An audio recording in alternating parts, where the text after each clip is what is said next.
प्रायश्चित है, एक कन्फेशन है और एक बहुत गहरा दर्द है। जिनकी कहानी है वो गुजरात के एक शहर से है और वो लिखते हैं कि इस वक्त जब मैं अपनी दास्तान लिख रहा हूं, तन्हा हूं, अकेला हूं, लेकिन एक वक्त था जब मेरा परिवार था, मेरी खुशियां थी। मेरी इस कहानी की शुरुआत सालों पहले ही हो चुकी थी। हम घर में 4 लोग थे, मम्मी, पापा, मैं और मेरी बड़ी बहन। स्कूल किया, फिर कॉलेज। यहां तक सब ठीक था, लेकिन यहीं से मेरी जिंदगी के सुनहरे से पन्ने अब काले होने लगे थे। मैं 23-24 साल का था। मैंने शौक में, बस यूं ही शौक में दोस्तों के साथ शराब पीना शुरू किया था। लेकिन ये शराब की आदत मुझे कहां तक ले जाएगी, ये उस वक्त मैंने सोचा भी नहीं था। शुरू में सिर्फ हफ्ते में एक बार, फिर रोज शाम को, फिर दोपहर और शाम को भी, और फिर उठते ही सुबह सुबह सिर्फ शराब। बहन की शादी हो चुकी थी, पापा रिटायर हो चुके थे। मैंने भी कई बार नौकरी की, लेकिन हर बार नौकरी से निकाल दिया गया। 2014 में जब मैं 27 साल का हो चुका था, मेरी शादी की बात चली। वैसे तो जहां भी बात चलती थी, मेरे हालात देख के सारे रिश्ते बनने से पहले ही टूट जाते थे। लेकिन मेरी मम्मी को लगता था कि मैं शादी के बाद सुधर जाऊंगा। फाइनली एक रिश्ता हुआ। लड़की का नाम था संचिता। जब मैंने पहली बार उसे देखा, मुझे कुछ खास नहीं लगी। थोड़ी सी सांवली, दुबली सी। मुझे लगा मुझे मना कर देना चाहिए, लेकिन पापा ने कहा कि तुम्हारी जो हालत है ना बेटा, तुम्हें कोई अच्छी लड़की कभी मिलेगी भी नहीं। खैर, मुझे वैसे भी कुछ खास होश तो था नहीं। मेरे लिए शादी सिर्फ एक रस्म थी, करनी थी, कर ली। शादी के कुछ दिन बाद ही संचिता को यह समझ में आ गया था कि उसकी शादी एक गलत इंसान से हो गई है। लेकिन वो खामोश थी। शादी के कुछ दिन बाद से ही मेरा फिर से वही रूटीन, दिन भर शराब के नशे में रहना, देर रात को गिरते पड़ते घर पहुंचना। लेकिन मैं रात को कितना भी देर से पहुंचूं, संचिता हमेशा मेरा इंतजार करती थी। मैं घर में घुसते ही अक्सर लड़खड़ाते हुए सोफे पर गिर जाता था। वो मेरे जूते उतारती, मेरे कपड़े बदलती, खाना खिलाने की कोशिश करती। न जाने कितनी बार मैंने सोफे पर वॉमिटिंग की थी, और संचिता बिना कोई शिकायत किए खामोशी से हर बार साफ करती। मेरे हालात बहुत खराब हो चुके थे और यह मुझे खुद समझ में नहीं आ रहा था। एक दिन मेरे मम्मी पापा मुझसे तंग आके हमेशा के लिए मेरी बहन के पास शिफ्ट हो गए, और कुछ महीने बाद पापा ने वो घर बेच दिया, सिर्फ ये सोच के कि शायद मैं खुद से कुछ करने लगूं। लेकिन कोई फायदा नहीं हुआ। अब मैं और संचिता एक बड़े से घर से निकल के एक छोटे से किराए के कमरे में शिफ्ट हो गए।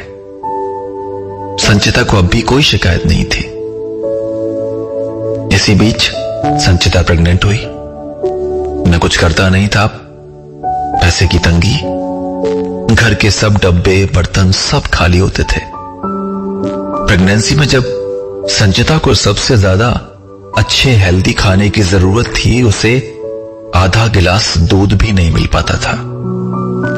कितनी बार ऐसा होता था कि कुछ आसपास के लोग उसकी हालत देख के उसे अपने घर बुला के खाना खिलाते थे, ताकि होने वाले बच्चे को कुछ तो न्यूट्रिशन मिल सके।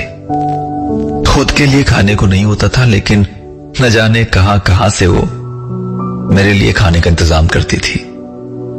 लेकिन रात को घर आने पर मैं उसी खाने को लात मार दिया करता था। ये सब चलता रहा और कुछ महीने बाद घर में बेटी हुई। सबको लगा कि शायद मैं अब सुधर जाऊंगा, ठीक हो जाऊंगा, लेकिन मेरे हाल अभी भी वही, बल्कि उससे भी कहीं ज्यादा बदतर। बेटी होने के बाद संचिता ने मुझे कई बार प्यार से समझाया कि आप कोशिश कीजिए, आप शराब छोड़ सकते हैं। अपनी बेटी की तरफ देखिए, मेरी तरफ देखिए, कुछ तो कीजिए। लेकिन मैंने उसे कभी सीरियसली लिया ही नहीं। लेकिन मुझे पता नहीं था कि संचिता की खामोशी के पीछे एक बड़ा तूफान आने वाला है। एक दिन रोज की तरह नशे में जब मैं रात को घर लौटा, घर में संचिता नहीं थी। वो बेटी को लेकर अपने मां बाप के घर जा चुकी थी। उस वक्त तो मुझ पर कोई खास फर्क नहीं पड़ा। सोचा कि एक दो दिन में खुद ही लौट के आ जाएगी, कहां जाएगी। लेकिन उस दिन मैंने महसूस किया कि उस घर में ना तो मुझे कोई खाना देने वाला था, ना मेरे जूते उतारने वाला था। मैं कहां पड़ा हूं, किस हालत में हूं। और उस रात में यूं ही कमरे के फर्श पर पड़ा न जाने कब सो गया। लेकिन अगले दिन संचिता के जाने के बाद मुझे पहली बार लगा कि मैं अकेला हो गया हूं। पिछले कई सालों में मेरे इतना टॉर्चर करने के बाद भी संचिता हमेशा मेरे साथ थी। और उस दिन मुझे पहली बार यह महसूस हुआ कि मेरी इस नशे की आदत ने, शराब की आदत ने मेरी बीवी और बच्ची को मुझसे अलग कर दिया है। और वो एक पल था जब मैंने तय किया कि कुछ भी हो जाए, ये शराब की आदत मुझे छोड़नी ही है। वो दिन 17 जनवरी 2017 का था। मैंने बड़ी हिम्मत करके अपने पापा को फोन किया, रिक्वेस्ट की कि मुझे किसी डी एडिक्शन सेंटर में एडमिट कर दीजिए पापा, मैं शराब छोड़ना चाहता हूं। पिता तो आखिर पिता ही होता है। कुछ दिन बाद मुझे एक डी एडिक्शन सेंटर में एडमिट किया गया। बहुत मुश्किल था।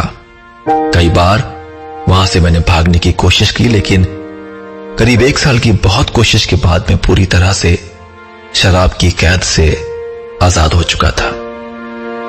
मैं खुश था कि मैं अब वापस संचिता और अपनी बेटी को एक अच्छी जिंदगी दे पाऊंगा। 17 मार्च 2018 को मैं संचिता को लेने उसके मां बाप के घर गया। लेकिन उसकी मां ने कहा कि संचिता आपके साथ नहीं जाना चाहती। हमने तलाक के कागज तैयार करवाए हैं और बहुत जल्द हमारा वकील आपसे बात करेगा।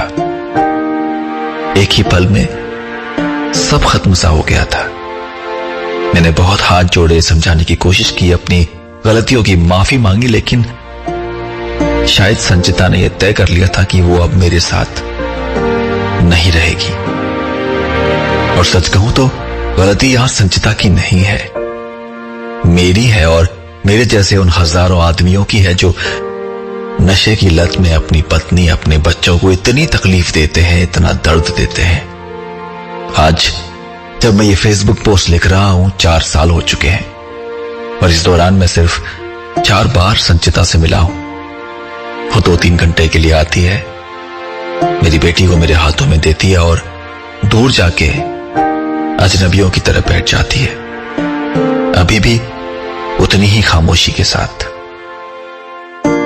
मैं इंतजार में हूं कि एक दिन वो आए और फिर वापस न जाए।